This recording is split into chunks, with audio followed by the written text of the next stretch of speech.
Welcome back. Well, let's get a sense of what to expect for the Nigerian economy in 2024 and the impact for commodity prices. Joining us now is Mr. Bismarck Rewane, CEO of Financial Derivatives Company. Happy New Year. Great to have you, sir.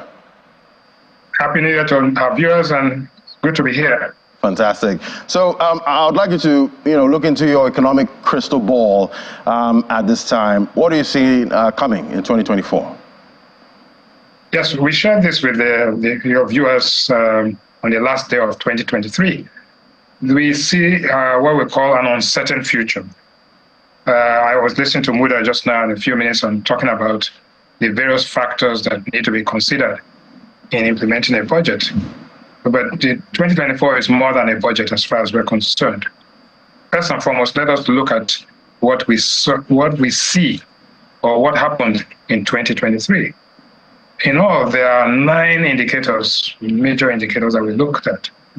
Of these, 5 were negative and 4 were positive. The positive indicators were GDP growth, which went up from 3.25 to 2.45. Income per capita, in fact, these are negative actually. Income per capita dropped from $2,200 to $1,753. And we had inflation increase from 21.34 to almost 29%. The exchange rate fell from 740 naira to $1 to about 1,225, now about 1,215. Oil production increased marginally by 11% to 1.34. And our external reserves, gross external reserves, actually declined from $37 billion to $32 billion. But when you talk about the encumbrances, you find that the reserves are actually much lower than that. Quite frankly, we do not know what the exact reserves level are.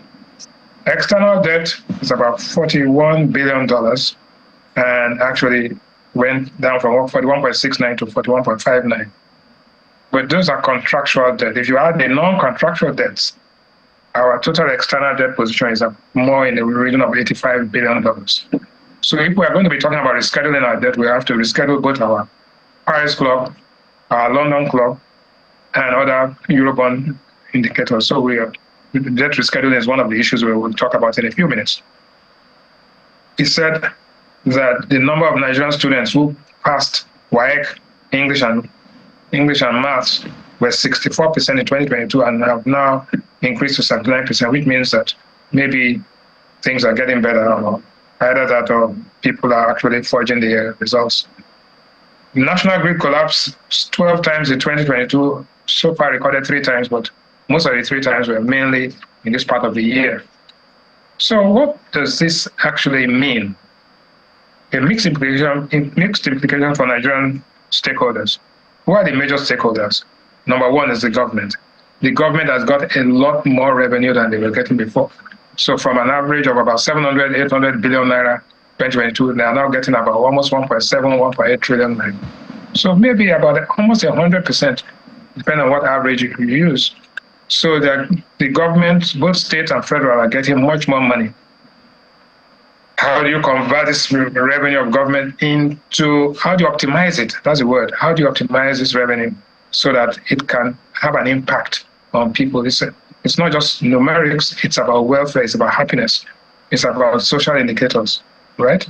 So that's number 1. Number 2 are the consumers. The consumers, to all intents and purposes, are being chiseled because basically you have taken money from them, direct money from them, indirect taxes, right? Benefit approach. You're using all of these things.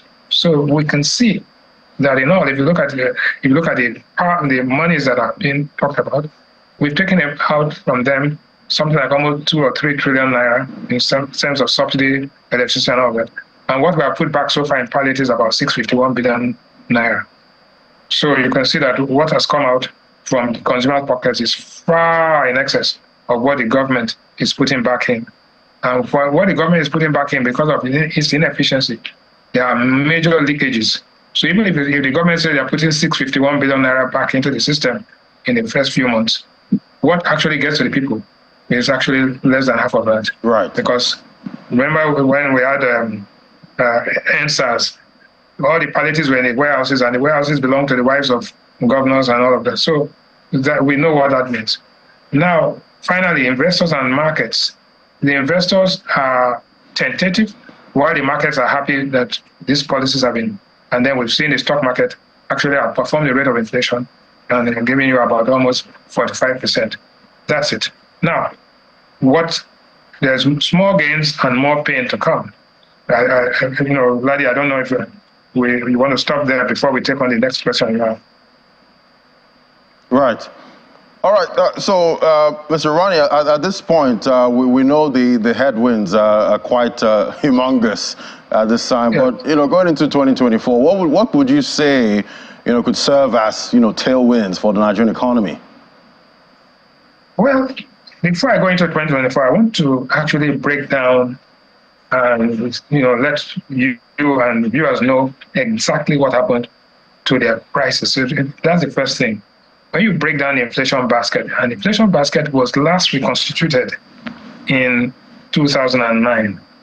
It's supposed to be reconstituted every 5 years. So we are due for twice, 2009 to 2009 to 2014, and then again and again. So there are about 3 times we have not reconstituted the basket. But having said that, we can see that the major issues that we face, particularly in rice, you can see rice has gone up from 47,000 to 70,000.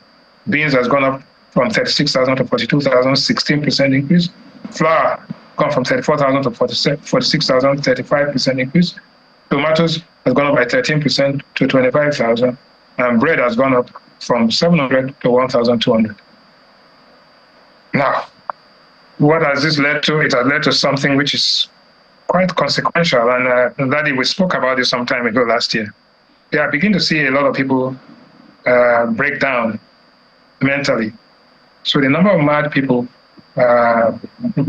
even just empirically and anecdotally, you'll see that the number of people that are losing it are more than the number of people that we are seeing that great increase. The Federal Neuropsychiatric Hospital in Yaba has recorded 100% increase in people that are arrested that are coming.